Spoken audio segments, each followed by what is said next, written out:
Hey, what's going on, everybody? Right in for podcast episode 10.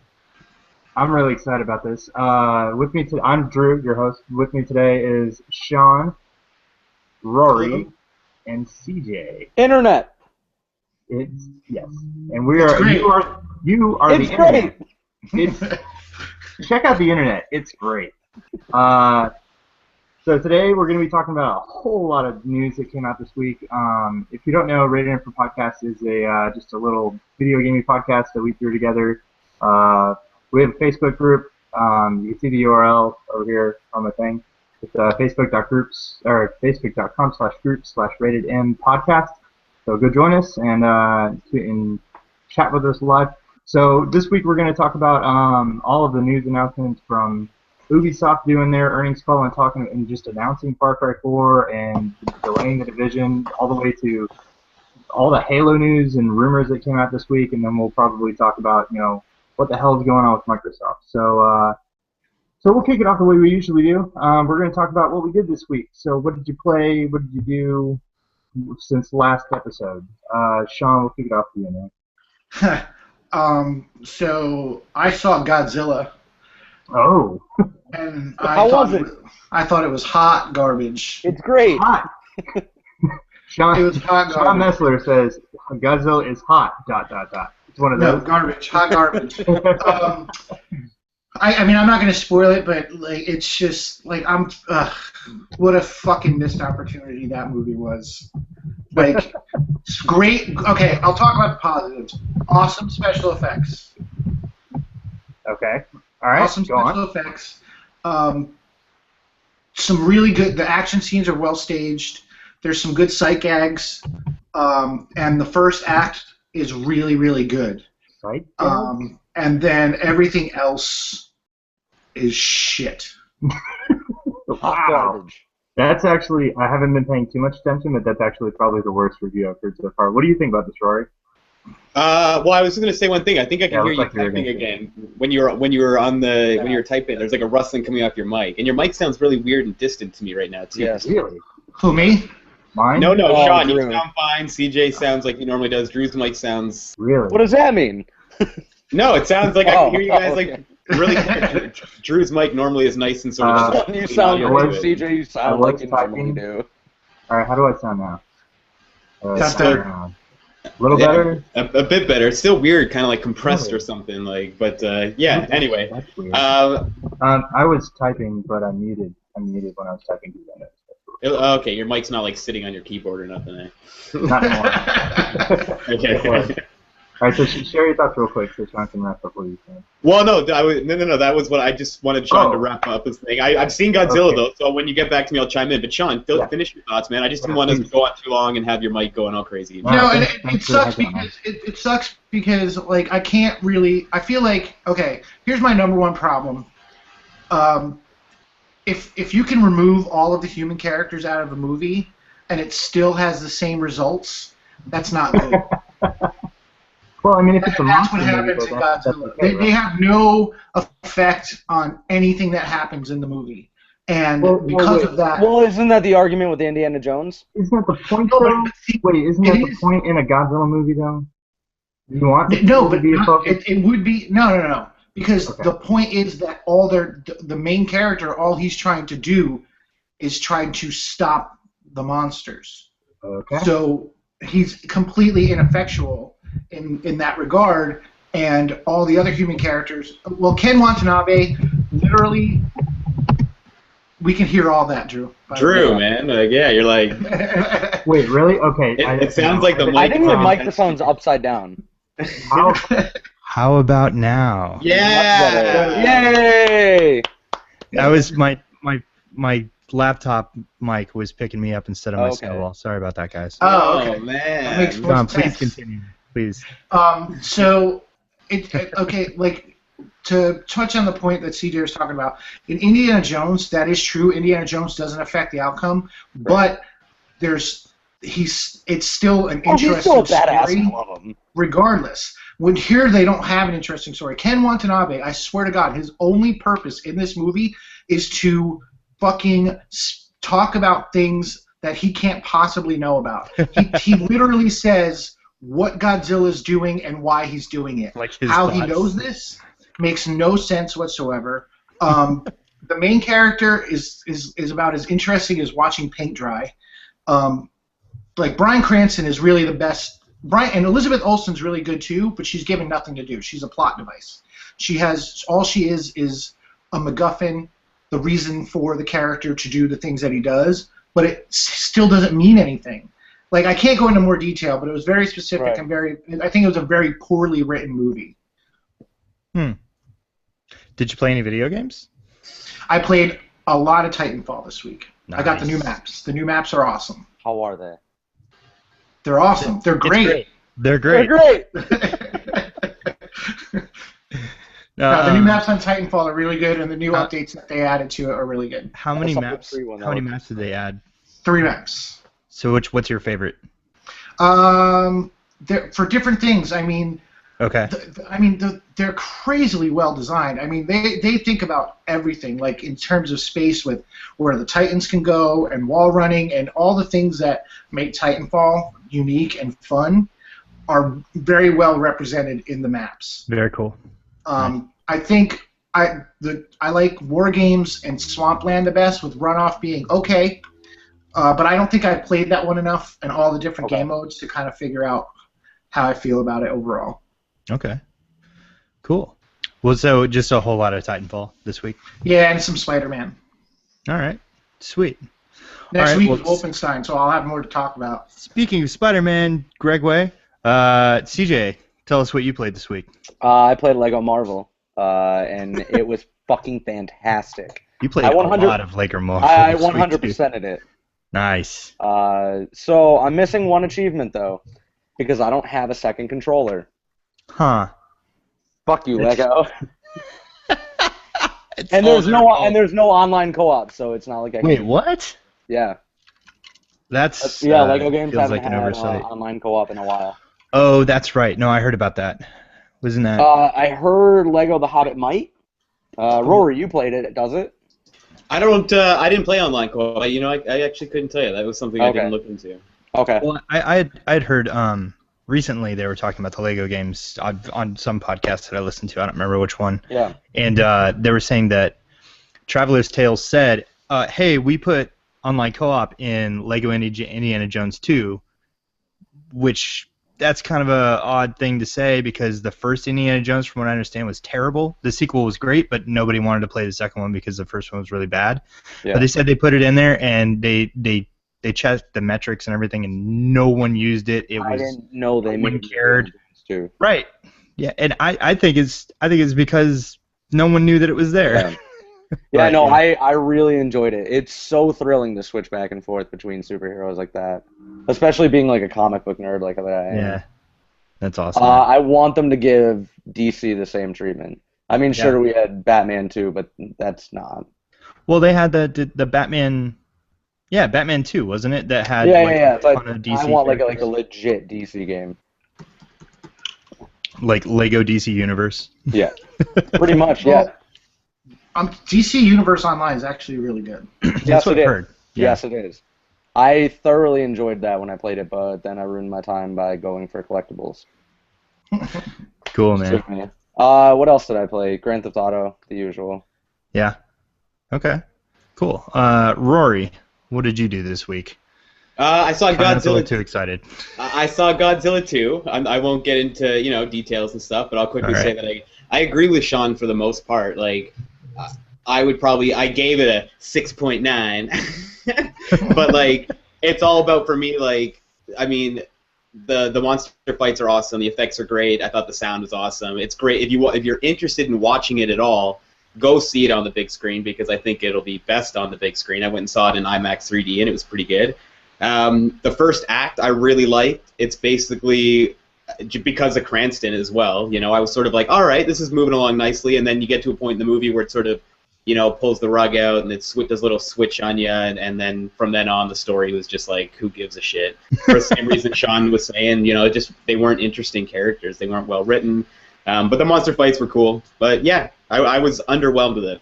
I was kind of thinking it was going to be like the sleeper sort of blockbuster where there was Right. more than it looks like on the surface. It was going to be a little bit deeper. There was going to be some good story and performances, and it So was did I. severely lacking on that part.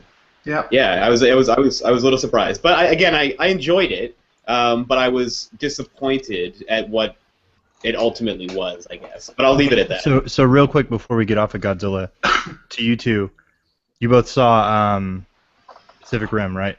I Yeah. missed Pacific. I saw so, Pacific Rim. So Pacific Rim or Godzilla? Cloverfield. For me, Cloverfield is the best monster movie that's come out in the last. All right. Well, 10 decades. out of these two, though, because But they of came these out two, your I age. would say, for what a movie is advertised as and what you actually get, Pacific Rim delivers more on what was being sold. Yeah. It still has bad writing. It still has pretty bad performances, but it says you're going to get monster versus robot, and you get monsters versus robot. This movie's called Godzilla, Mm-hmm. and you spend a good deal of time watching Godzilla swim. I was totally okay with like the amount of screen time given to Godzilla and what was there. My biggest problem was like I didn't have an issue with them focusing a lot on the human stuff. It was just that shit was just not well written. It wasn't good. You know, I was sort of along for the ride at the beginning, and then like I say, they do a little bait and switch, and then from then on it's like That's kind of more to my point. Is that like that's fine if you want to pace it like that, you better have a damn good story. Like people are making comparisons to Jaws about how the shark isn't shown a lot in the beginning of the movie, but the problem is that Jaws is incredibly well written, incredibly well acted, and very interesting. Going from between shark attacks. Yeah, you know, I'll give them the benefit of the doubt that, like, you know, what they thought was on paper and what they imagined would come alive off the paper was better than what they got in that regards. But maybe not, though. Maybe they knew going into it that it was going to be crap. But anyway, moving on from Godzilla, I'll just say go see it on the big screen if you are in the slightest interested, because that will be the best way to watch it. I don't disagree. But yeah, don't expect great things. Cool. Don't expect great things. Tell us what you played, man. I've been playing Metal Gear Solid Ground Zeroes. I'm a little bit different than you guys, whereas you guys like bounce around between a bunch of games throughout the week. Like I go on to something new and I play that game a bunch, and then I'm on to the next new game, and then I'm playing that a bunch. And I really should jump back into Titanfall because I have not jumped back on Titanfall since I got back from Maui. I'll give you a good reason here in a little bit. Well, the maps are good enough reason. I just seeing the video of the one with all the trees. I guess that's Swampland. Everybody's like being like. Everybody's being like a predator and a ninja up in the trees running around. It's pretty fucking awesome. I was like, all right, I got to get back in and play those. But I've been playing Ground Zeroes. I wanted to see for myself, you know, and form a good opinion if it was worth the price that they were asking. And in Canada, it's $34.99 right now for the digital download, which is insane. And so I didn't even play it on my stream. My two buddies were playing it, and they got through it and fumbled their way through it for the first time, and it took them. Was it 88 minutes or 89 minutes first playthrough through, and they didn't know what they were doing, and they were fumbling about and taking turns and getting through it, and we were kind of like, is that it? Is that really it? And it was the end of, you know, the main campaign, so I was still kind of a little in shock that it was indeed over that quickly, and I've been going back into it now, playing it on hard, and searching for all, you know, doing all the additional stuff with the prisoners and looking for the tags and stuff, and I'm no doubt going to put some time into that game. Like I'll probably put at least 10 hours into it when it's, you know, all said and done. That being said, it is not worth $34.99. Even like I'm enjoying it. I think there's a good little sample of the game there. But still, even with the little supplemental game stuff there, it's just like, man, $34.99. I don't know. And even my buddies, just after finishing the campaign, one of them's a huge Metal Gear fan. The other one's a pretty big fan too. They both said just like, "Ooh, $10, $15 they'd be happy with, 20 pushing it on like next gen." Yeah. But $34.99 is what I paid, and again, I'll get my hours out of it. But that being said, I do not think it's worth that price. $19.99 tops, and I think that's what the current gen is going for on a download. But that's where I think it should be tops across the board. But realistically, $14.99 I think would have been like totally fair. Even if I put 10 hours into it, it would be like that's what I think that game's worth probably. Okay. But yeah, I'm enjoying it. It's good. No, that's what I've been playing. I've been Cool. playing that and contemplating downloading Super Time Force. That's the Yeah. game I forgot. I did play that as well. How was that, real quick? I really enjoy it. It's great. Great. No, it's very frustrating. Like I told you online, Yeah. it's a lot of fun, but at the same time, like it takes a lot of getting used to, and it's very, very frustrating. Hmm. Like the first boss, like it took me forever, and then I ended it with 0 seconds left. Oh, really? Yeah. So a lot of the gameplays that I saw, the technique was you run through the area, and you kind of get a feel for it, and then you rewind all the way back to the Yep. beginning and run through, Yep. and then stack your You don't guys have where you to go all the way need to to. the beginning, right? You can just rewind. No, Yeah, you can rewind as far back as you want. But rewinding all the way back to the beginning gets you. So what you do is you go through the level and you collect those time boosts, and then you rewind all the way to the beginning. And instead of having like a minute or whatever, you have like a minute and 30 seconds or something Yeah. like that. And like doing that kind of flips the level on its head. But yeah, it looks really challenging. At least because it's such a foreign concept Yes. that you don't really like. You don't just walk into it going like, yeah, okay, time paradoxes and stuff. No big deal. It's mind blowing a little bit for me. Yeah. All right, cool. Especially some of the altered states that I played it in. Mm-hmm. Yeah, like Wisconsin and Maine and New Pennsylvania. Jersey. I mean, that's very old. So altered.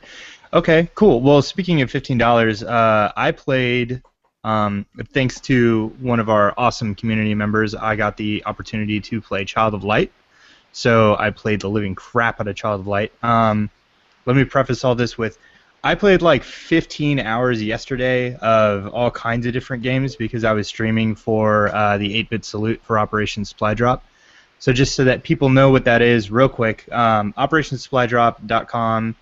You go there and you can make donations. What they do is they put together care packages for the troops that are like video game care packages.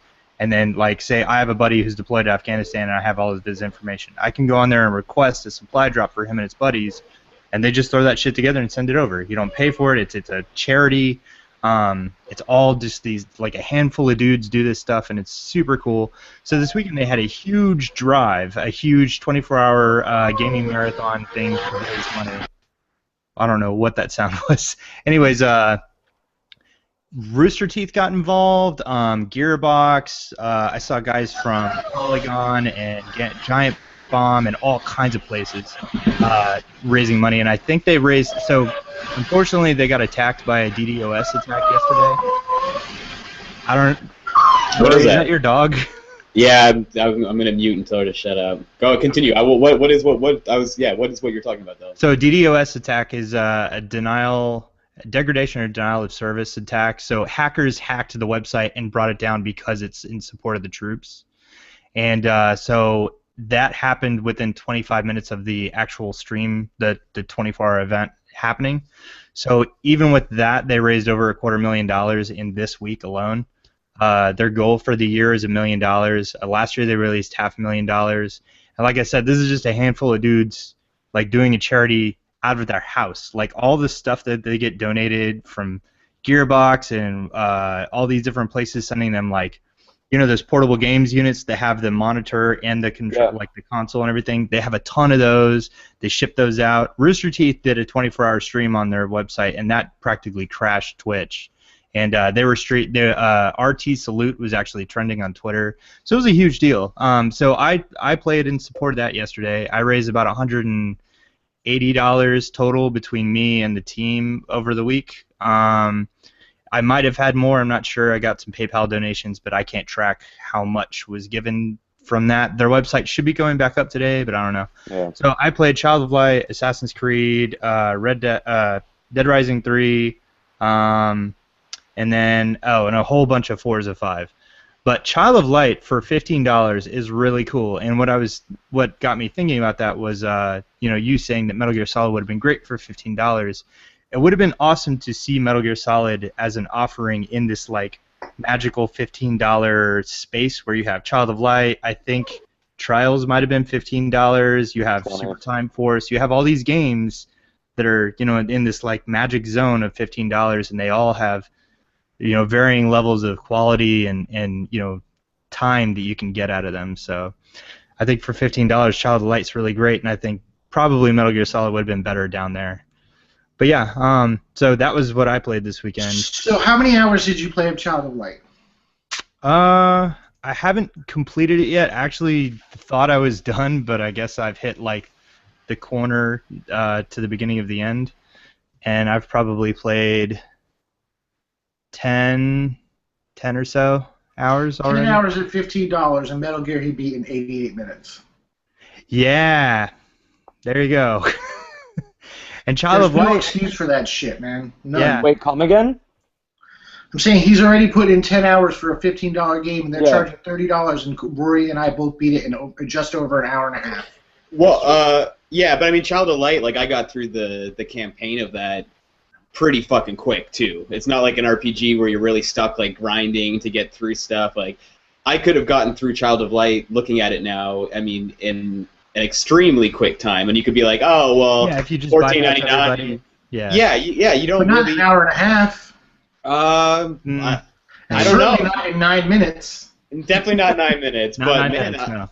I don't know. I think I 9 could have minutes through. worth of content in that main story. That's what I'm trying to say. Yeah, he's right. Well, Yeah, I with guess. Child of Light, there's all the if you read everything and you like pay attention to what everybody's doing, and you do make sure you encounter like every enemy and stuff. Yeah, there's a lot of meat there, and there is replayability on top of that. I think that Metal Gear Solid sells itself on the fact that you can go back and fool around and try these different ways of approaching everything, but still take you're it. replaying the same stuff over and over again. Whereas with Child of Light, you're progressing through this game. Yeah, I mean, but you can still take your sweet ass time with Ground Zeroes too. Like, I'm not running to the defense now of the $34.99 thing, but No, yeah. I'm just saying, like, Metal Gear, those guys bumbled through it when they were playing it, played it like a little bit like Call of Duty from time to time, just because they were fresh. They hadn't played Metal Gear for a while, and there's a lot of gunfights, and they're shooting guys and running around, and like I'm playing through it now on Expert, and I'm like doing it how I think you should play Metal Gear and how I like to play stealth games, by not even like trying to kill anybody. It's all just non-lethal. I'm taking guys out, Right. no spotlights, crawling along the grass. And if you play it like that and just go through it and take out guards and interrogate the guards so you can get the intel that you need, it could probably take. I think you could spend a couple, 2.5 hours or so. But I get it's still short. But my point is, like, if that was $15, I think that would be like, oh, this is great. yeah, I that's. don't agree. play That's Metal what it Gear, should and I be. would have bought it for $15. Yeah, I was wanting to buy it, and then when I saw the price and I saw what it was offering, I was like, I'm good, thanks. Yeah. I really wanted to play that game, and I was just like, I have other stuff that I want to play instead. So It should Anyways. be cheaper. yeah, it should be. So that's what I played this weekend. My little Want to play? teaser is thank you to Mr. William Holbert. I will be getting a copy of Titanfall next week, and so I will be jumping right back in and playing on the Frontier with you guys. So I think at least once ever, the four of us should probably play a game together. Maybe. William, you're great, but what are you doing buying or sending Drew stuff? Whatever you're doing, what are you doing, Well, man? wait. You guys have played with Bill, and I have not. I have not yet. Well, but I haven't either. I thought you did. You guys Oh. played Titanfall with him. Well, at least CJ has, or Sean has. Yeah. Sean has. I've only played Titanfall with CJ. I've never played with Rory. Somebody told me they played with him. I thought it was one of you guys. All right. Well, anyway, somebody played some Titanfall with Bill, and they said he was terrible. And then he admitted that he is terrible. Oh, And so- it's his copy. He's donating. Yeah, he's donating it to a better cause. He just wants to watch. He wants to watch, and so he's gonna send it to me, and I'm gonna stream it on Twitch and stuff. So That's so it's, fair it's, enough. it's all for a better cause. Yeah, That's it's for fair a good enough. cause. I thought he had like run out, and he's like, No. Drew, I'm not worthy. No. I'm not worthy. No, man. I told him not to ship it too. I was trying to save him some money, and I told him to just We like could have trade just had me stream it. it. Yeah, there you go. Yeah, problem solved. Hey, shipping Um, is way cheaper than I thought it was too. Though I was sending out my Yeah. games, I just mailed them out. It cost me $12 total to send out 2 games to do for 2 different places in the States from Canada. And I was like, all right. Rory, by the way, are you streaming Ground Zeroes? I did on Tuesday. I probably will again. Yeah. Okay, because I'd like to watch your playthrough. Well, dude, I'll I'm just expert. I'm gonna start it brand new, fresh too. So Okay, sweet. like, I'll just shoot you a text. But let's get off of that. All right. Yeah. All right, moving on. So that was just my teaser that I'll be playing some Titanfall. So Nice. let's get into the actual things finally this week. We'll start with Ubisoft, and they had an earnings call or something. So all the journalists were on the call, and they announced a few interesting things. Not the least of which is Massive has officially announced that The Division is delayed to 2015, which we've all been anticipating, but they officially finally said it. And that kind of works out because Ubisoft also announced that Far Cry 4 is coming this year on all 4 platforms. So what do we think about that? So first of all, I'll ask Rory, what do you think about this being on all 4 platforms? I totally was hoping you weren't going to come to me because I was staring off. All right, whatever. Like, CJ, totally CJ, what do you think about it being on all 4 platforms on everything but the Wii? Expected. I'm not happy about it, but it's Yeah. expected. Okay. I mean, depending on how long it's been in development, right? Yeah. Yeah. Well, I mean, you got to assume it went into development immediately after Far Cry 3 was done. So. Yeah. We're talking about Far Cry. All right. Yeah. That's gonna be great at E3, man. That's why I was like, I hope he's not coming to me. I was drinking some water, and my dog was being weird, so I was just like, oh, okay, yeah. Rory's gonna be at a booth at E3 and be like, "What game is this again?" It's just giant signs next to him. Where am I? What system am I playing right now? Can you point on my map here where I am? No, I so mean, you think I think it's this to is be going to be the expected? last year that happens. Yeah, I would have to At agree. least it better be. Yeah, I would agree that this is, through the end of this year will probably be the last time we see stuff do this.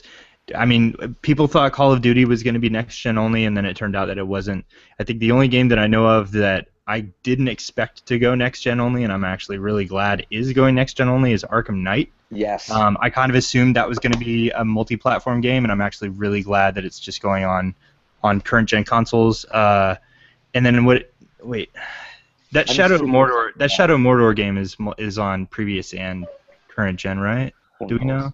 Yeah, it is. Except that The on WB next game. on next gen and PC, you're gonna get that behind the scenes. Yeah, exactly. I think that's been really pared back for the current gen. Okay. So with Far Cry 4. Yes, thank you. Far Cry 4. Excuse me. I think they announced that they have a new engine. Somebody said Crysis, the Crytek engine. Are they using that again, or is that just a call to the fact that the original was on Crytek engine? Do you know anything about that, Sean? I honestly, all I read was that they announced it and that it's coming out November 18th. Yeah. Okay. And to be honest with you, I guess this isn't really good for what I do, but I'm so guaranteed to get that game day one that I don't give a shit if I see a single screenshot. Yeah, I see. Like, I know I'm gonna get it. I love Far Cry 2. I played the first Far Cry, the version that was on Xbox. I guess it was Instincts or Predator or whatever. I played that one. I love Far Cry 2. Far Cry 3 was my favorite game of 2012. So I'm there day one. My only concern is, obviously, we talked about it a little bit of it, that it is going to be cross-gen, and there was a longer than 2-year gap between Far Cry 2 and 3. And here's the thing, like, there's logistics. They say a 2-year development cycle, but the logistics are, unless they had a separate team already starting this, which I'm hoping they were doing, they ship the game, they take some time off, they come back, they start planning the game, they start making the game. Then they have some of them worked on Blood Dragon. Some of them went over to help out with Assassin's Creed 4 in the meantime, right? So. Well, Ubisoft is an all hands on deck kind of thing. Of course. Yeah. So I mean, I guess it might that kind of focus might make up for the less time, because it's more. But still, when it comes out in November, it'll have to have been done in like early October. Yeah. And then the last month is just optimization. So, that's not really 2 years, because Far Cry 3 came out December 4th. So it's not really 2 full years. So that kind of has me a little concerned that it might fall, because Far Cry 2 and 3 are so drastically different that I'm worried that they might kind of fall into a formula, which is fine. I love that formula in Far Cry 3, but it blew me away from what Far Cry 2 was, and I kind of wish I want to be blown away from what Far Cry 3 was. I do too, and I think that, I mean, they didn't just say like, "Hey, we got another Far Cry." I mean, they pushed it. They were like, "This is going to be genre-defining, blah blah, expanding and bigger, better." And they're doing something different just for the Far Cry series. So maybe this is going to be enough to wow Far Cry fans. Is it's going to be in the Himalayas or Nepal? Yeah, that's the Himalayas. Yeah. So that's snow, right? That's Sorry, totally I'm bad at different. geography. It is snow. It is Okay. that's snow. So we're gonna see snow. We're gonna see mountains. You get to ride elephants. There's like this crazy mad leader guy in a very Voss style, like he's an eccentric crazy person. There's this feeling of a shift in a focus from the previous Far Cries. I think Far Cry 2 is in Africa. Far Cry 1 was on a random island, right? Yeah. And then Far Cry 3 was also on an archipelago, and so you have this like theme of sunny, dry, or like jungly thing going on, and now you're in the mountains. I think it'll be cool to see how they take the known formula and then add some like verticality to it and add this different setting. I hope that's enough to set it apart from previous Far Cry games, and then, like you said, just blow everybody away. So hopefully, the only thing I want to see is that co-op that they had. That was so tacked on, and I swear to God, they better fix that. They better have a better multiplayer situation, or just leave it out altogether. So that's what I want to see out of that. So what do we think about the Division being delayed? Is this good or bad? I mean, if a game ends up being better for it, it's always good, right? Yeah. I mean, The Division's a highly anticipated game. It looked great at the unveil, and we all want it to be good, and we all want to play it. So the delay is good for me. I mean, I don't mind waiting for a game as long as it's going to be a great game. Yeah. A lot of times when you see a game get delayed, you see a lot of a negative backlash on the internet, but everywhere I've been, for Google+, YouTube, Twitter, Facebook, on actual, like IGN, everywhere, everyone's been like, great. Well, like everybody's been like, good, delay it, fix it, make it great, awesome. Well, it's the first delay for that game too, right? Like if Ubisoft delays it again, sure, I think people will be up in arms. But it's a big-looking game, and it's the first. Like we all saw it coming, and right, and they never put a hard date on it. That's the thing right there. CJ just nailed it. They never put a hard date on it. That was Ubisoft saying, 2014. Yeah, and I'm sure they tried their hardest to make it for 2014. And they were like, look, this game is not. You want this game to be good, or do you want it to come out? And everyone, I'm sure with Battlefield, Battlefield has put up a standard for everybody to be like, we don't want to do that. Yes. You know what I mean? Yeah. And so if it means that we have to wait a little longer to get these games that look really good, so that they turn out to be really good, I'm all for it. They delayed Wolfenstein, coming out next week. Now it's over. The wait's over. Yeah. After and Watch Dogs in 2 weeks. I was going to say delayed after, Grand Theft Auto, and it was amazing. After this whole thing with, well, when you say they, we're all talking about different days. You're talking about Bethesda and Rockstar and stuff. Yeah. But Ubisoft specifically delayed Watch Dogs, and everybody freaked out about it. But I think that was because the narrative around Watch Dogs, reports of like, what's going on with this game? And I think I'm just happy to see that people are like, hey, we understand that making a game is hard, and we want you to make a good game, so delay your game and make it better. And a lot of people made a big stink about the Watch Dogs things because I think it was only like a month before the new consoles came out, and that was sort of that big title that even though it was third party, everybody was sort of like, oh yeah, I'm getting a PS4 to play some Watch Dogs day one. Right. It was on my day one list, right? That's a great point because on my day one list. We were expecting Division like way later this year, and it's only May, and they delayed it. And we're like, okay, great.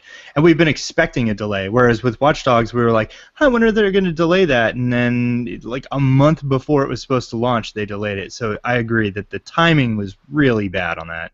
Yeah, if it wasn't announced for the new consoles, then it would be a little bit different too, right? Whereas, it was going to be day one on the new consoles. That was a huge game that people were like, I'm going to go spend $399 and $499 to play Watch Dogs on the new gen systems because it'll be closer to PC and it looks fucking awesome.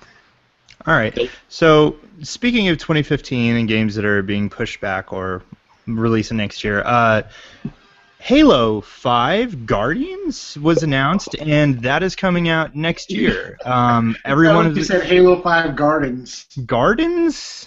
Halo 5 the Halo Secret 5 Garden? Garden Warfare.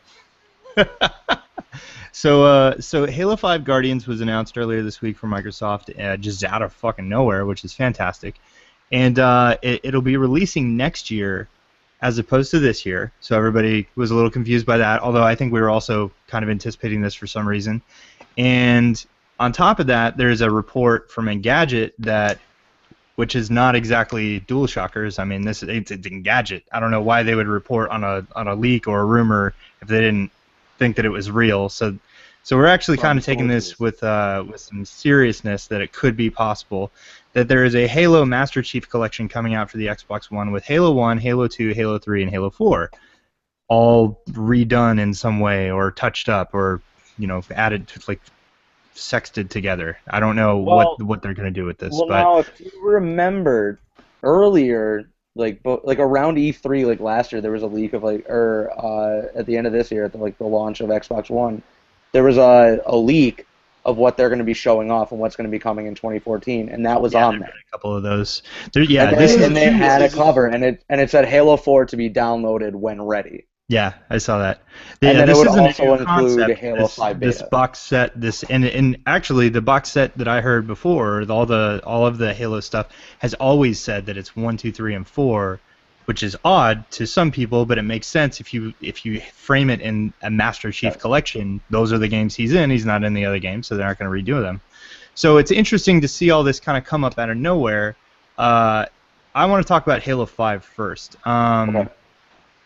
Sean, if you want to, just take a nap, get comfortable, put your feet up, whatever. Read your book. I might go smoke a cigarette for real. Talk to the guys in the chat. Go for it. We like teasing Sean because he's not really a big Halo fan, so we just play that up. So no one take offense to that. Halo 5 Guardians. So the first thing is, everybody's freaking out about the name. I'll just put that to bed with Guardians is a term that was used in Halo games since Halo 2. So don't even worry about it. The original Halo. Yeah, everybody's thinking that it's like, oh shit, they're biting off of Destiny. This looks bad. Looks like they're biting off Bungie. Hey, it might look like that to the average idiot who doesn't know things about Halo, and then all of a sudden they feel like they need to throw their 2 cents in. But it's just we're gonna have to see what that has to do with the story before we can even try to assume what the hell this means, right? Well, they're involved. I mean, that's guaranteed now. Yeah. And this character, if you look at the art that's released, this character on the focus of the cover art, and then you have Master Chief kind of flipped upside down, so everybody assumes like Paul from the Beatles, he must be dead. So this focus character, I wonder if he's a Guardian or if that's what Guardians are. People already assume that he's a Spartan or something. I don't know. I don't think he should be a Spartan. But that's just, that's like... Well, I mean, he has the Oni symbol on him. Right, and so yeah, we know. Spartans fall under Oni, kind of. They're black. They're like black voodoo magic. They were classified. You weren't even supposed to know what they were. Right. Now they're kind of everywhere. So I would actually kind of like to see that be the Guardian, and then so then people can be like, oh, you got Guardians in this game and you got Guardians of Destiny, but they're not the same thing. So. You can move off of that. But the rumors that have been going around with Halo 5, and now that we see Halo 5 exists and is coming out next year, so now we know that they've had lots of time to work on it, and it's going to be on Xbox One. It's not going to be on 360. It is going to be a big game. Yes. I want to talk to you guys real quick about, do you expect it to be open world? So, Rory, your Halo history is limited, but you've played a lot of Halo, right? Yeah, I played a bunch of games. I don't keep up with the... Right. Yeah, I don't keep up with the lore and the stories all that much. And so from a quote-unquote casual Halo fan perspective, what do you think of when I say the next Halo is going to be open world? How do you picture that? Give me a couple games that you would imagine, if you just reskin it as Halo, that's kind of the direction they'd be going in. Oh, wow. I would hope it's I'm hoping for nothing like that my imagination would come up with, because the moment you asked me that, first game that popped in my head was Far Cry, because we were just talking about it, and I love the open world island stuff That's to it. totally relevant. Stuff. Absolutely. But yeah, I'm not sure. I want it to be something that I can't imagine. You know, if it's going to be open world Halo, I want it to be something that I can't picture. And when I see it, it makes sense, and it's exactly what it should be. But I can't picture it. Would I like it to be open world? If the story and the gameplay like supports that, for sure, I'd be totally happy with a linear Halo game as well, though. Mm-hmm. I'm most excited to see this engine as a casual fan.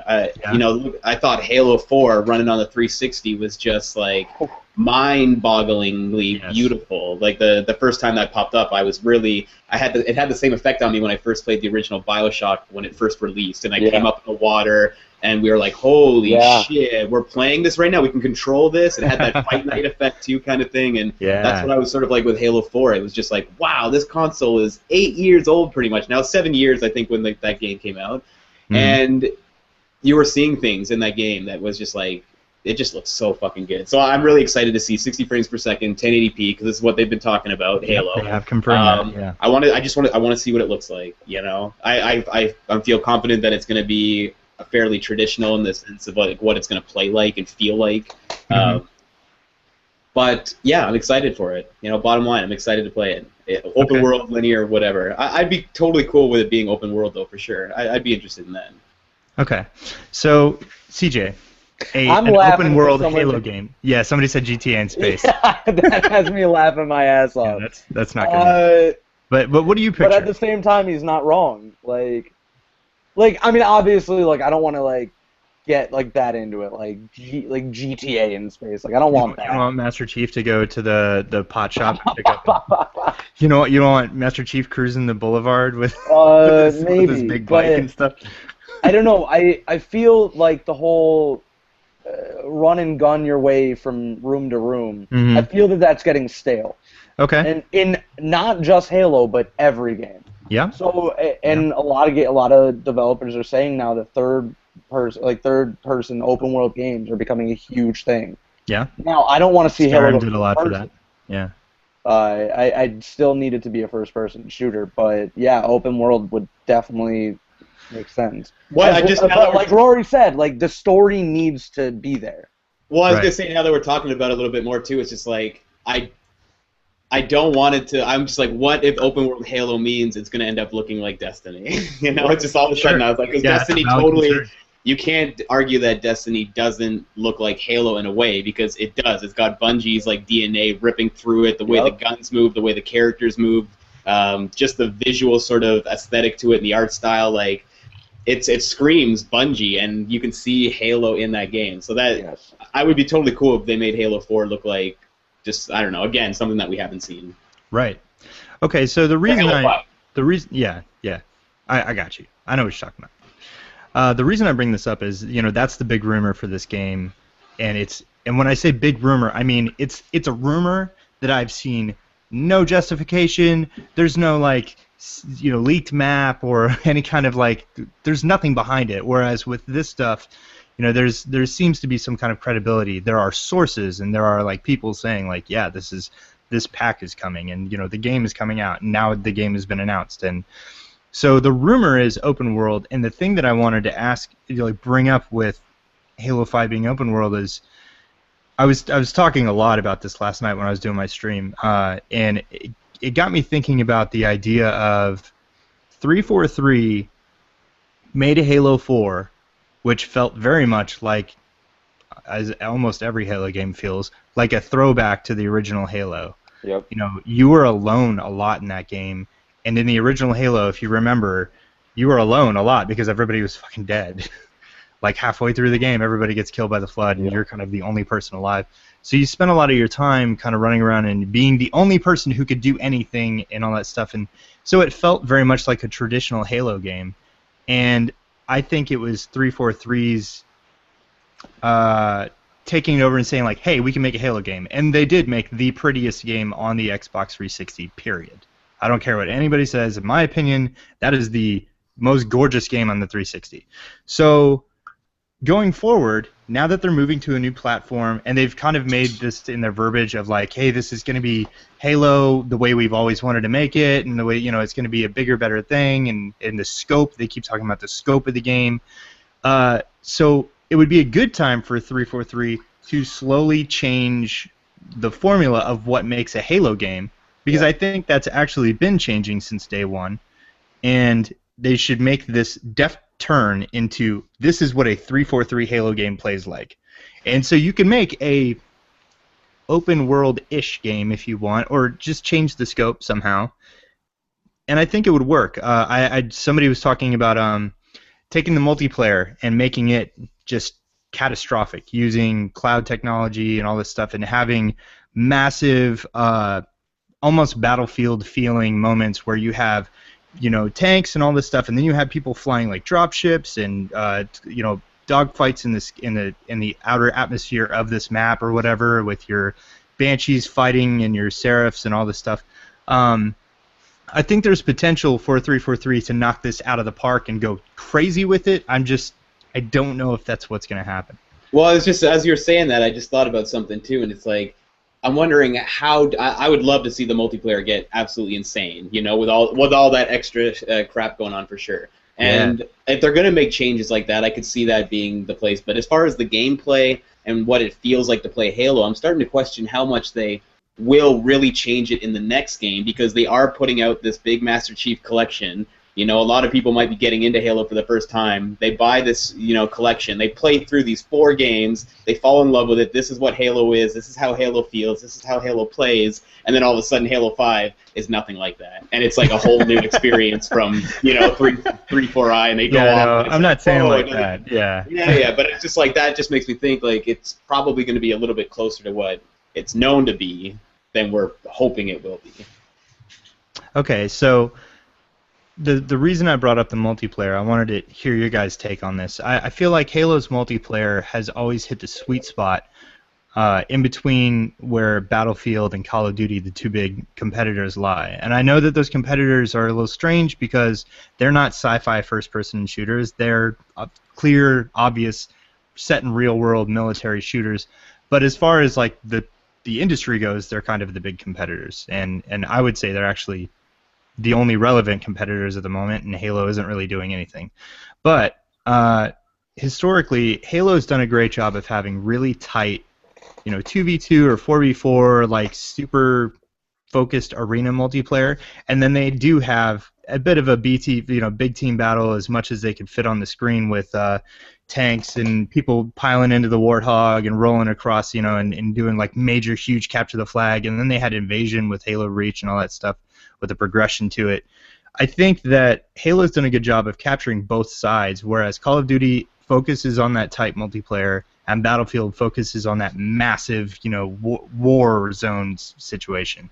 So what do you guys think about Halo kind of like taking this arena-focused, esports, tight multiplayer on one end and, making that work? Because I don't think Halo 4 was considered to be successful in that aspect, and then also going toe-to-toe with Battlefield with like the scope of the game, because it sounds like they're blowing this game up, and so we expect the multiplayer is going to get bigger. I think the biggest you have right now is 8-on-8, which is nothing.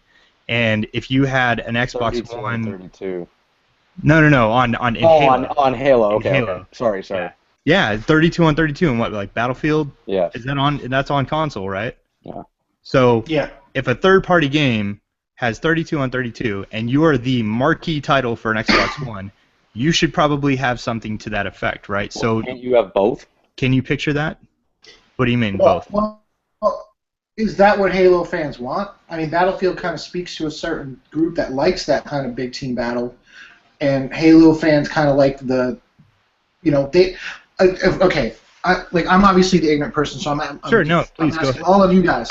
But isn't that one of the problems with Halo 4 multiplayer? Is that it became something that Halo wasn't? Yes.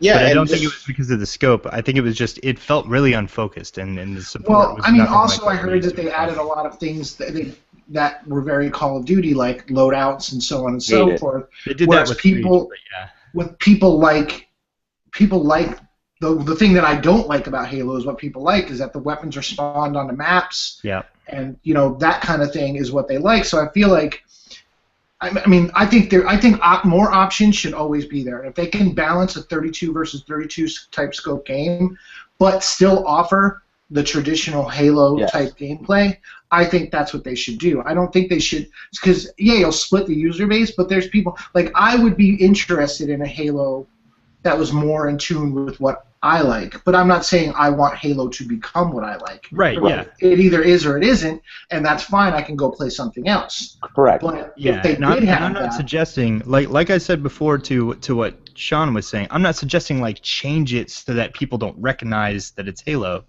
but I think that with the new hardware and with a new studio really taking Halo into their own, this could be a good moment for them to start shifting what people should expect from Halo and into an area where it still feels like Halo. People are saying that Destiny feels like Halo. Well, if Destiny can feel like Halo and Destiny is clearly not Halo, then Halo can still feel like Halo and do new things. Is it clearly not Halo though? Destiny? Oh yeah, absolutely. You have like it's more.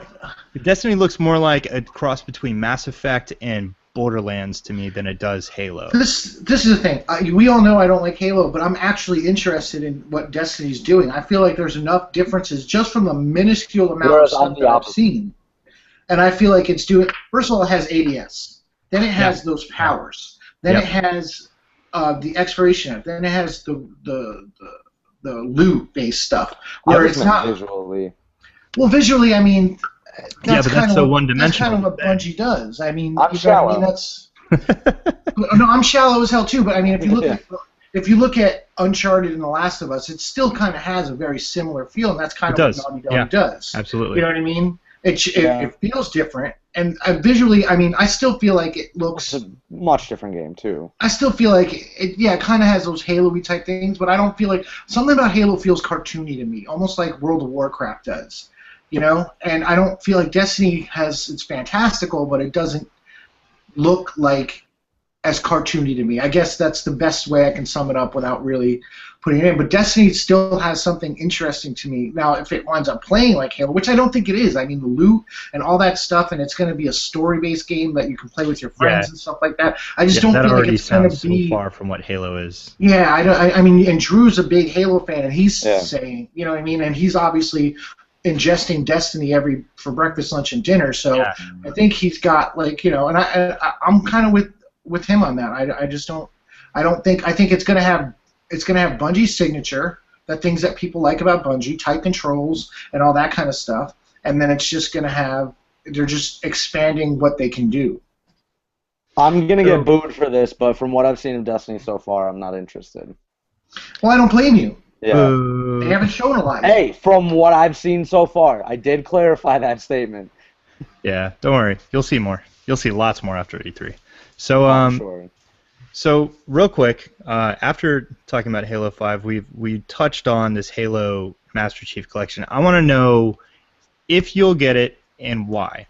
So, Sean, real quick, if they release 1 through 4 on the Xbox One, would you check it out? If it was less than $60. I would rent it. I wouldn't buy it.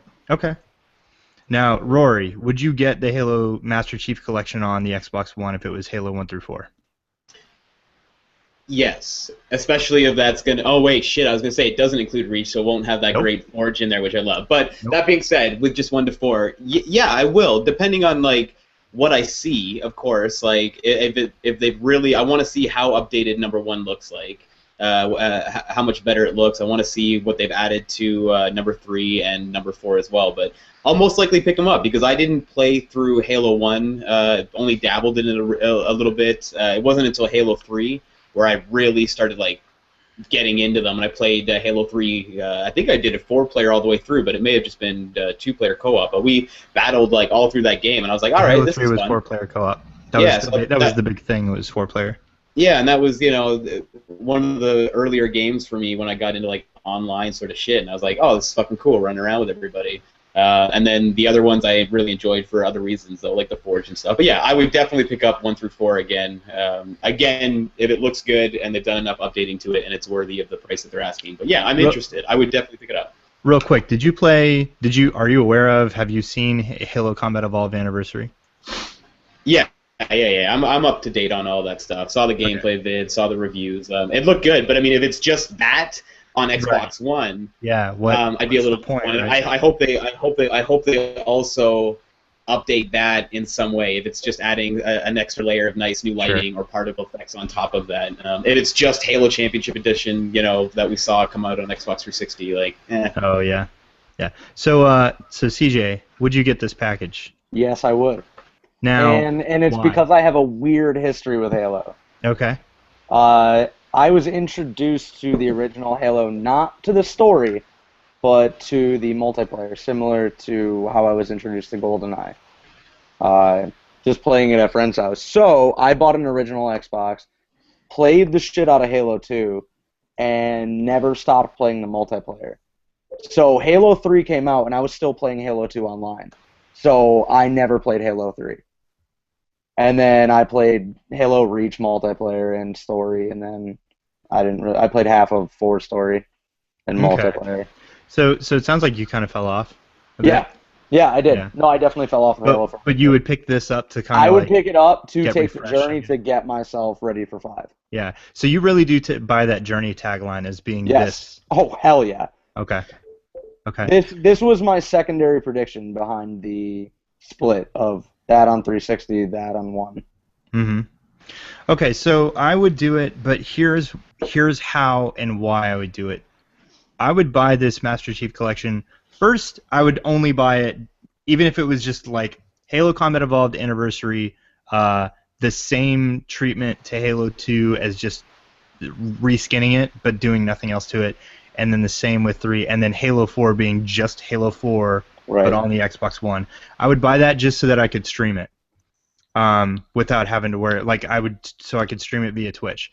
However, I would be really excited if it was this whole I read a thing today from Forbes saying what they need to do with this Master Chief Collection is really pay homage to their fans and get their fans to jump ship from the 360 via this game. And so it was saying include vouchers for all of the original soundtracks for all of the games, make the Halo 5 beta automatic with this game, make it less than $60. Yeah, they're asking for the world for less than $60 though. Yeah, I would agree. I would totally buy this for $60, even if it was just, hey, here's 4 games, because it's 4 games for $60. Didn't they say it was going to be like $100 or something? Or something? Was that part of the rumor? I might have heard a rumor when I first heard about this that it was going to be $100, but I think that their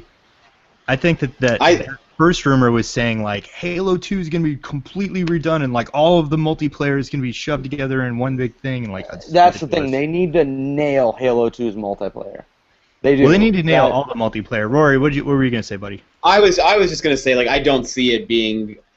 I'm predicting it to be at whatever the regular price is at the time, whether it be $59 or here in Canada it's fucking $69 for a bunch of games. So I'm anticipating that's what it's going to be though for the package on one disc. Here you go, collector's edition. I could see it being $80 if it was here's it and you get a book and all this cool shit. You know what I mean? But if it's just a box that's got 4 games in it, on one disc, and it's just the games, and it's a cool suite and everything, but it doesn't come with a bunch of swag, then yeah, $60.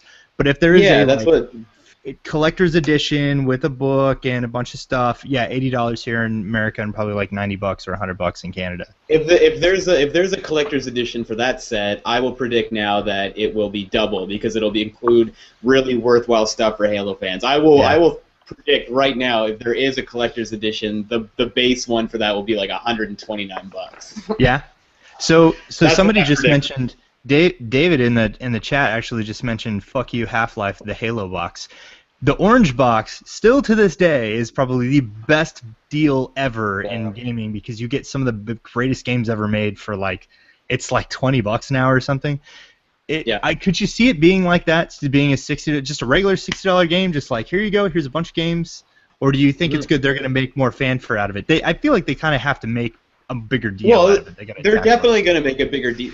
They're definitely going to make a bigger deal out of it with a version of it, but there's going to be that just like, you know, you can get this package at this great price. Like I'm wholly predicting being able to download all 4 games as if the orange box was digital at the time. It'll be $50-$60, and I'll just download all 4 games in a single package. Like I think it would be silly not to have that, and then they'll have on top of it for those fans that they know are going to buy it, because I'm probably not going to drop a bunch of cash on it. I'm a little wary right now, not committing to picking it up, but there's a good chance I will buy it. But I'm not going to go buy the crazy Halo Collector's Edition. They have to offer those 4 games for $50-$60, and I'm like 90%. I'll pick that up. Cool. So this is clearly going to be, if it is real, it's going to be a thing that Microsoft's going to do to try to sell more Xbox consoles, because they really need to sell them. Even though they're tracking, I think, like 60% better than the 360 when it first came out, they're still they're almost half the sales of the PS4 at this point. So that brings me to the final thing that we were going to talk about is Microsoft just announced that there will be a $399 Xbox One minus Kinect available June 9th. Boom, now they're like on par with the PS4 as far as like price point, what you get out of the box, and I think this is really good timing, and I think those 2 things are going to probably get bundled together. If you see this Master Chief Collection come out, you're going to see it bundled with this $399 Xbox. So, Sean, what do you think about this Kinect-less Xbox? I'm of 2 minds. Well, when I first heard I had no interest in the Kinect initially because I don't care about motion controls. I'll never play a game with motion controls. Motion controls can get fucked. But motion controls can get fucked. No, they really can. It's the worst. Fuck Nintendo for even bringing this shit into my life. So I wasn't interested in Kinect, but I was intrigued by the voice commands and the way they made it, the way they presented it at the reveal. I was like, that sounds really fun and interesting. So I got the Xbox One, and I hooked up the Kinect. I know a lot of people are like, I'm never going to hook it up, whatever. It's an NSA machine, whatever. If NSA wants to watch me sit on my fucking couch eating food and shorts, let them.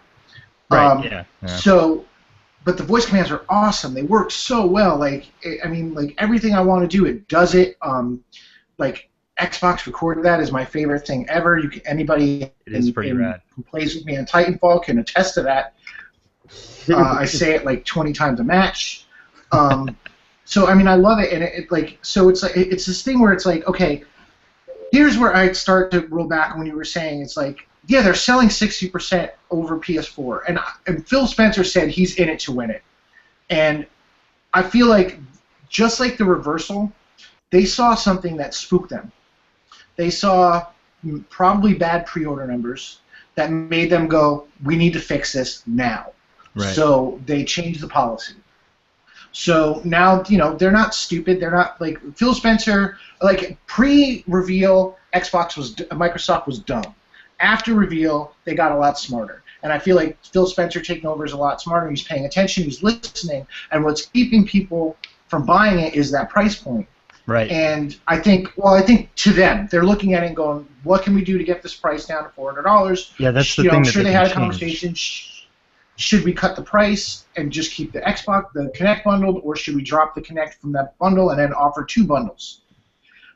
So whatever decision was made and how they came to it, it's now we're at a $399 bundle, Kinectless Xbox. Right. I think the problem is like the reversal. Like, I'm going to sound contradictory, but I have a reason for saying this. Sure. I like that Microsoft listens. I like that they heard us say we didn't like what you were doing pre-reversal, and they changed it. And I know a lot of people say, well, that's their vision for the future, and they changed it. But that vision was decidedly anti-consumer.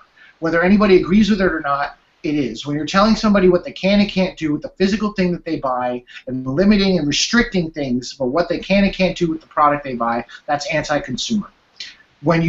But the Kinect was part of that vision. It was designed with that too. But that's not anti-consumer. It enhances the actual experience of using the Xbox. You know what I mean? Like, the voice commands work. I know a lot of people complain about them not working, but I don't. Yeah. I just can't fathom that being the case. Like, they must mumble or they have very bad diction. I don't know what the case is, but they work all the time for me. And so if this is going to help Microsoft, they must their numbers. See, the thing is also Sony talks about what they sell through. Microsoft tells what they sell in. We don't know how many of those Xboxes are. There's hundreds and hundreds of retailers in the United States that sell Xbox Ones, so we don't know how many they've actually sold to consumers. So I feel like that number is much lower. It's probably around 4 million, maybe 4.5 million that they've actually sold to consumers, and they don't like that. They don't, because they're doing better than Xbox, but the perception is they're doing worse than Sony. So that I think forced them to do this. So I feel like it's a letdown in terms of like I have the Kinect. I like the Kinect. I want them to build on the Kinect and expand it. I want to be able to control Netflix with it. I want to be able to control Hulu with it. Not just start it, but to Xbox pause and have it pause. You know, and you can't do that. You can do that with Blu-ray, but not with the streaming devices services. So the last thing I'm just gonna say is I feel like this feels like they're not betting as big on their vision as they wanted you to believe, and that's kind of disappointing. Wait, hold on. You said that you say Xbox pause and it won't pause streaming services. Did I misunderstand that? Yeah, no, it works. Yeah. Oh, yeah, it works. I'm not gonna try that because it did not work for me when I tried it. I was gonna say, I was like, that's like the only thing I actually watch on my Xbox. Okay, no, it was cool. I thought I was reading comments and I caught you saying that. I was like, wait a minute, what? Okay, but yeah, it does. It sounds like it feels it's two-sided, right? It feels like, yay, they're listening to people and they're trying to push Xbox so that it sells more and they get them in the hands of more people so that they realize hey, there's good games here. It's a good system. If you don't want the Kinect, cool, you don't need it. It's not going to ruin the world. But if you want this better experience, here you go. I think if they came out the gate with that, with 2 SKUs, and said, hey, here's the Xbox, it's $4.99. Oh, but if you don't want to connect, it's $3.99. It wouldn't feel as bad. But because they did start off with this, we can't make an Xbox without a Kinect. You will not see one without a Kinect. Yep. By the way, here's one without a Kinect. It's $3.99. Like it's just been their messaging, and they're slowly turning the ship around. And I think that you're right. Phil Spencer is probably one of the smartest moves they made in a while. One question. I'm sorry. It's just part of what you're saying. I guess we should have seen this coming when they said originally you can't do you need the Kinect was mandatory, and then they said in August that it wasn't. No, mandatory. you can unplug so I guess we should have seen this coming. Well, the moment. All right. So, a brief history is they said you have to be online. They were like, okay, just kidding, you don't have to be online. But then everybody said, well, what about this Kinect? And they said, oh, you have to have the Kinect. It has to be plugged in. And then they said, just kidding, you can unplug it. The moment they announced that you can unplug it was the moment that every journalist everywhere was just watching their clock, waiting for them to say, like, okay, here's a SKU without it. And it apparently just took them a year to do that. So I don't know. I think that you're right, though. I think they saw writing on the wall. They saw these sales numbers, and they were like, hey, we're doing great, because they are. But they're up against Kobe Bryant right now because Sony's just selling the living shit out of those PS4s. Your sports references are totally lost on me. What are you doing? Kobe Bryant is a gentleman who's very good at basketball. I'm just kidding. So, but Kobe's past his prime. So Sony's really just hitting it out of the park, and they just had to say, like, okay, well, this is just going to be part of. In 2-3 years, it's not going to matter. Like, we've always said this, and Sean, I know you've always been, someone to beat the drum of, like, look, all of this is just conjecture right now. This is all just talking. In 2 or 3 years, we'll really see where things are going. It doesn't matter. These boxes haven't even been out a year yet. So it's good that they made this choice. What I think is interesting, to wrap kind of this discussion into the last piece that we're going to talk about, what I think is interesting is they just announced their biggest game, period. There's a rumor of another huge game coming out. Like, probably the biggest Xbox exclusive this year would be the Master Chief Collection. The biggest Xbox exclusive next year would be Halo 5. And then they just announced the price drop, essentially, or a Kinect-less SKU that drops them down in parity with the PS4. So what the fuck are they going to talk about at E3? Are we They also dropped a paywall, announce games with gold. Okay, yeah, that too. Thank you. I kept forgetting that. I knew there was one more thing. They dropped the two more paywall things. with a whole lot of. They dropped the requirement of Xbox Live Gold with a bunch of things. They've launched games with Gold with the Xbox One. You don't need Xbox Live Gold for HBO Go or Netflix or anything like that anymore. And so, like, what are they going to talk about? Do we expect it to be all new games, like a bunch of new games that we've never heard of, or do we expect it to be just a lot of gameplay? Time Sean. out. I'm sorry. I want to give the floor to Rory and CJ for that last topic about the connectless Xbox because they didn't really say anything Okay, about yeah. that, and I want to hear what they thought about that. Yeah, you're right. Yeah, Thank you. no, I'm completely against it. I think it's a bad move vision-wise. Are you I mean, looking from a developer standpoint or from a player also? Absolutely from a developer standpoint. Yeah. I mean, they pretty much made a promise to every developer. It's going to be in the box of every single Xbox One that we sell. And Right. now it's like, okay, well, some people don't want to buy it because it has a Kinect. Well, we better take it out.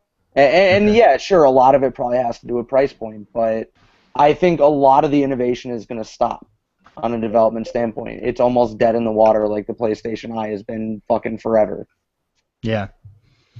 Well, I was gonna Alright, say on go ahead, CJ's Rory. point there. I think it's a little bit too early to really like. I totally get where you're coming from. Like I see it as the right thing to do in the sense of the business decision, and they want to just like quickly pick up some numbers and get to parity as far as install base goes with the PS4.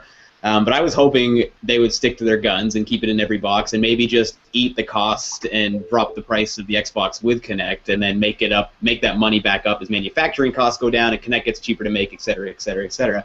I'm also worried that some innovation will dry up on the game front with it. But I don't look at Kinect really as the gaming peripheral anymore, and I've said this to you guys before. Like, if good games come for it and there's a lot of good innovation to it, I'd love to see it. I would love to see an awesome horror game that uses like the heart rate reading to like see that and have the game change. Like if you could imagine like Eternal Darkness from the GameCube days, and they update something like that using Kinect, but you play it with the controller, but it can see and recognize your face and sort of the mood that you're in and what scares are doing things, and have the world build and change around you, and have like custom insanity effects that are working based on like where your heart rate is at the time, and the game can just sort of shift and change, whether bringing more enemies at you or not, all based on like how you're feeling and how you're playing the game. I want to see that sort of innovation with the Kinect, not so much at like the motion sports games. And I do think there's a place for it, though. I love Kinect Sports. Like I have a lot of fun with the Kinect Sports games, and they are what they are. But I don't want that replacing my controller experience. I would love to see some innovation in Kinect with the controller, and it does worry me a little bit now that developers can't count on that thing being in there, because despite a lot of people's thoughts, that's a cool little fucking device, and it does some really neat things that a majority of the Kinect owners, especially the ones that are hating against it, have no idea like what it does.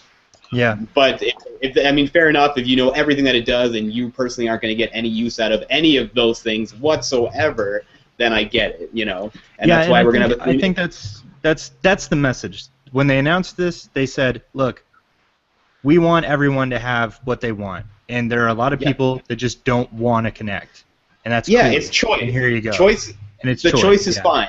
I'm totally cool with it. I want Microsoft to sell consoles because again, then we'll just get better games and more games coming to it, and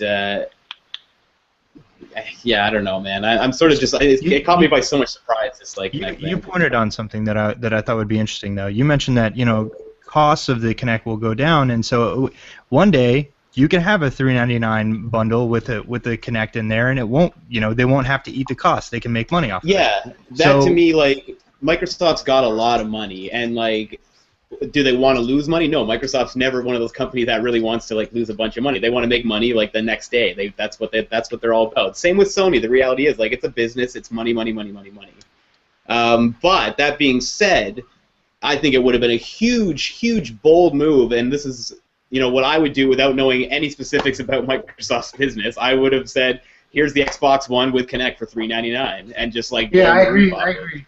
Totally agree. Leading into what you were going to say before, though, what are they going to show at E3? I mean, all the price effect, the paywall, all that stuff, the Kinectless Xbox, all happens on June 9th, the day of their conference. And what excites me about that is that maybe it's the Halo thing, maybe it's not, but like, what if there's some like huge fucking awesome game that's like dropping on that day. You know how sometimes they're like, hey, and this new Xbox Slim is available now, but maybe they go like, hey, this game, this huge fucking game that we just previewed that you're all drooling at the mouth for, You can go it's download out. it right It's now. shipping to stores right now. Yeah. Yeah, it just hit Xbox Live.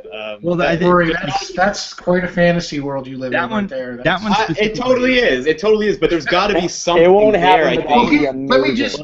I just want to speak as somebody who literally stood up and cheered Sony last year at their house for everything that they I did. can't picture Sean I'm standing up and saying- cheering for anything, by the way. Oh, I did. I jumped up and yelled, "Yes!" I was clapping. It was the greatest. It was like a fucking. People with them were like, oh my god, Sean's It was like a possessed. religious experience. But let me just say, like, I want, like, these are things that would have gotten not maybe necessarily a similar reaction, but something along those lines for Microsoft. You know what I mean? Like all these things. These are all things that Sony. The reason why Sony got those applause was because they listened and gave consumers what they wanted and been asking for. Yep. So those are things that Microsoft fans have been asking for. Everyone except CJ. CJ is the only person who thinks the paywall should still be there. Oh He's no, the I only don't give a person- shit. Not anymore. But what I'm saying is these are big applause would have had on that stage. So this makes me think, what the fuck are they going to be bringing? Because those are their big applause moments, and they're saying, fuck it, we're just going to announce those beforehand. Yep. Like Yep. I'm really excited that about what's going to happen, and like I want them both to fuck each other up. I think we're gonna see it, man. Yeah. We're going to see some more Royal That's what Rumble I said. stuff. I want a firefight.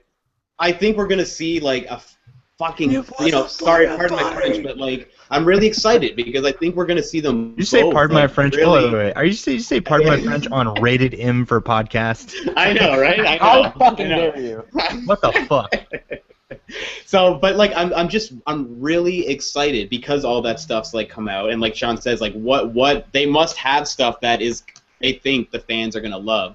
And I don't know if you guys listened to the last podcast Unlocked. I'm sure a few of the listeners that are listening now may have listened to it. But the guy, one of the leads from like Capybara Games, was on there, right? And he was talking about stuff, and he kind of covered himself, like backtracked a little bit, and then made a bit more of a blanket statement. But before that, he basically like came out and leaked out that Microsoft has an indie game that nobody knows about, that nobody's seen, and that everybody's gonna be like, holy shit. And now I'm drawing a lot out of, what he kind of slipped and how little there was, but the tone of it and, like, his excitement, and he's, like, working with Xbox now, too, a lot, the Below and Super Time Force coming out, and it just, again, he went back and then said, oh, and Sony, too, and yada, yada, and there's, everybody's going to have some great stuff, but there's one thing, potentially, that nobody knows about that's not rumored, that hasn't been on a leak, that's an indie, that could be one of those, like, holy shit. Maybe Phil Spencer. We haven't heard about No Man's Sky for a while, and people were on Twitter like, Spencer, you should go in there and save it. Maybe there's something like that as well, where it's like, hey, we've got No Man's Sky. I don't know. But there's going to be something big, I think, on the indie side. No Man's Sky being an Xbox One exclusive would be awesome, but if it's I can't ever get excited for an indie game like that. No, that's the thing. But I don't get excited about indie games all that much. But when somebody's like says that there's an indie game that people are gonna fucking like lose their shit over, that's sort of that peaks. Yeah, That, but I feel my like ears indie are games- up. I'm like. Indie developers have that big circle jerk where they all love indie games and they all jerk you each walked other off. into Ooh, territory indie. you walked into territory that elicits a mandatory response of fuck that out of Sean. So Totally. And don't get me wrong. I get what you're saying. And don't get me wrong too. I don't think I want to be that's gonna excited. the big, I don't think that indie game's gonna be the big Xbox thing. But I think Xbox is gonna have some shit that's like really. Yeah, I get your point. Like, yeah. If that rumor comes out, I can't remember if we talked about this last week on the show or we were just chatting beforehand. But if the rumor becomes true that the the Good Samaritan demo ends up being an Xbox One we talked about that. exclusive, right? Like that could be something huge too. Right. That's like coming out. I don't know, man. Woo, Yeah, games. The rumor was Epic's working on a new Xbox exclusive that's going to be like the next big thing. Yeah. But anyways, the thing that I was thinking about was all of this stuff that's being announced right now. The reason it's being announced right now is because they're trying to make room for what they're going to showcase. And I feel like before Phil Spencer took over, the next E3 Microsoft press conference was probably going to be a lot like the last E3 Microsoft press conference, and now it's not going to be like that at all. We're not going to hear. We're going to hear probably very quickly about like, hey, there's a Halo show, and there's, here's some new apps, and anyways, so look at all these games, and I think that what I was thinking was in the last few months, Phil Spencer has probably been wheeling and dealing and saying like, hey, let's pull the trigger on all these concepts and these plans that we've been kicking around and all these ideas, and let's get them up front now. Let's get a teaser. Let's get Blur to make some sexy-ass CGI trailer or whatever, just so that we can announce these plans so that we can get people ready. Because in the last few months or in the last year, it hasn't been enough time for them to be like, okay, screw it, Crytek, you were going to work on Rise 2, but fuck that. We're going to make you do this other thing that's going to be ridiculous.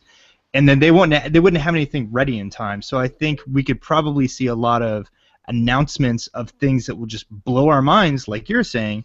And I think the reason I'm saying this is this stuff that we're hearing now was probably going to be announced at E3. They were going to come up and say there's a $3.99 SKU in stores right now, even though that would have been leaked because people at GameStop their heads would have exploded when the new marketing thing came out, and they were like, "Fuck, what? Hold on, put that up on Twitter," because that's how that works. So they've moved all of this time that they were going to devote to like saying, there's a new Halo 5 coming, and here's the art for it. Now they're going to be like, hey, there's a new Halo 5. You already know that, so here is like a trailer for it or something. And so over the last few months, I picture Phil Spencer like making this Halo press conference that's going to just blow people's minds, like really run on all cylinders, whereas before maybe it wasn't going to do that. And that's why we're seeing all this stuff pop off now. I would say, to be fair with Microsoft's last E3, because you're the second person that I've talked to in as many days that was like, it needs to be about the games, and Microsoft's E3 last year, it was this other stuff and like Halo TV and stuff. Like most of that stuff that wasn't games was done. People were getting them mixed in a little bit. Was done a month beforehand when it was like the TV focused up in that. And E3 last year genuinely like but E3, I mean Microsoft really did just basically go like games. Yes, So I'm not disputing this. So it should be like, I want it to be like last year, but just take it to the next level. They started the press conference with a Metal Gear Solid game. Like, what? Like, and it just went on and on and on, man. Yeah, it was games all conference. So what I wanted to say was there is a leak, or there's not a leak, but there was actually stuff today that Phil Spencer was saying, they have a lot of stuff that they still are going to talk about in between now and E3. They're going to announce more things. They have special plans. Expect more announcements. Yeah. So they're really moving a lot of stuff out of the way. If Sean's already excited, hold on, Sean. We got more for you. But wait, there's more. But wait, there's more. And I think that they're moving this because we're just going to see a ton of gameplay, like more gameplay than what they planned on originally. There's probably going to be more things that they're going to announce that they don't have to show a lot for. They can just have a great graphic and have a nice little, marketing speech. Someone come out and say, you're going to see the next generation of RPGs and it's going to blow your fucking mind. And then they get to leave, and then the next person comes out. And that is all taking place of this stuff that we're seeing now. All these announcements that they're doing now. So we got a lot to look forward to, guys, but we're looking at we've been almost on for about an hour and a half, so I think it's time to wrap this show up. You've been listening to Rated M for Podcast. If you want to check us out, we're over at facebook.com/groups/Rated M Podcast. You've been checking this out on YouTube most likely because we don't have an audio feed yet, but that's okay. If you want to play games with us, we're all over Xbox Live, PSN, and does anybody play Steam games? Do we have the internet? Anybody play PC games? I occasionally have the internet. But I just want to say before we go, I see CJ Breslin is commenting in the group saying Kinect will sell for sub 100. Dude, you are nuts, man. It's happening. I'm telling you right now, it's happening. Listen, why would the Kinect sell for sub $100 when the Xbox is $399? And the Kinect Xbox is $499. I'm telling you can buy you, the it's gonna Kinect happen. itself for much. Just wait. No way, dude. Wait. No way. 129 at the cheapest. I predict 149 for the standalone unit, but maybe 129. We'll but $100 or less, dude, I will put money on that. That's what I'm saying. I put money on it. We all do stuff. All right. You can go check out. It's on the. You can go check out CJ at Twitch. His name on Twitch is DJ Payday. It's not DJ Payday with numbers on it. It's just DJ Payday. No, right? it's just DJ Payday. I am the original. You are DJ Payday. Rory's over at Red Eye Games Live. He streams on Twitch every Tuesday. He's got a show. What time do you usually kick that off? I do that 8:30, and sometimes I drop in some other streams there as well, like throughout. But yeah, Cool. Tuesdays at 8:30 is sort of like my main day. Sean, where do you want people to find you and stalk you and be your best friend? I'm on Twitter at Into and Other. It's right there on the screen. You can. That's also my gamer tag and my PSN name. You can find me on GamerHorizon.com every week on the After Hours podcast. And I've been absent from the top 5 lists we've been doing because they've been doing systems that I haven't owned. But I'll be back this week, and then I will. I'm not getting a review copy, but I am getting Wolfenstein, so I'm going to be playing that all next week to review. So Sweet. So you'll have a review up. I'll have a review. Maybe not next week because it's a 20-hour game. Yeah. But it will be coming soon, and I'll be able to share thoughts on Stream that it. and stuff like that. Cool. So you can check me out on Xbox Live, Drew's Space CCG. You can find me over here on Facebook. I'm at Twitter at Drew_Freeman85. After this, for the people checking us out, you can probably go play Titanfall with DJ Payday. I'm assuming after this, I'm gonna go play Forza. I'm gonna stream that on Twitch, so you can How come about check me play Far out. Cry 3 or Halo? Are you gonna stream any of it? Yeah, I'm going to stream whatever I play. If you want to play Halo, dude, let's link up for some Halo instead. Redacted 6-0. Esteban asked for a shout out. Oh yeah. Tournament. Titanfall. Yeah, we tournament. are 6-0. Check us out. Thanks, everybody. We'll see you guys next Sunday at 8 p.m. Eastern, as always. Hopefully, we'll have some more interesting stuff to talk about. Take care.